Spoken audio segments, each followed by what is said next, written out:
اعوذ باللہ من الشیطان الرجیم بسم اللہ الرحمن الرحیم۔ حضرت عبداللہ بن سلام کا عجیب خواب اور اس کی تعبیر۔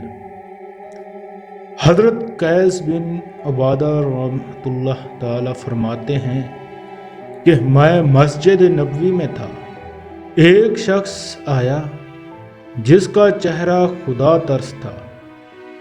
2 ہلکی رکعتیں نماز کی اس نے ادا کی۔ لوگ انہیں دیکھ کر کہنے لگے یہ جنتی ہیں۔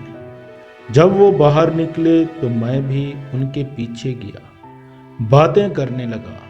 جب وہ متوجہ ہوئے تو میں نے کہا جب آپ تشریف لائے تھے تب لوگوں نے آپ کی نسبت یوں کہا تھا کہ سبحان اللہ، کس کو وہ نہ کہنا چاہیے جس کا علم اسے نہ ہو۔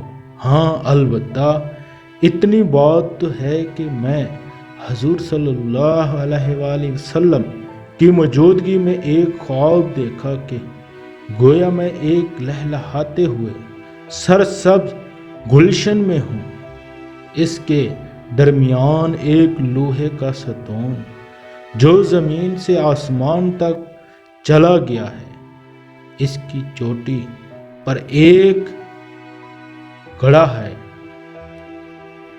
مجھ سے کہا گیا اس پر چڑھ جاؤ۔ میں نے کہا کہ میں تو نہیں چڑھ سکتا۔ چنانچہ ایک شخص نے مجھے تھاما اور میں بآسانی چڑھ گیا اور اس گڑھے کو تھام لیا۔ اس نے کہا دیکھو مضبوطی سے پکڑے رہنا۔ بس اسی حالت میں میری آنکھ کھل گئی کہ وہ کڑا میرے ہاتھ میں تھا۔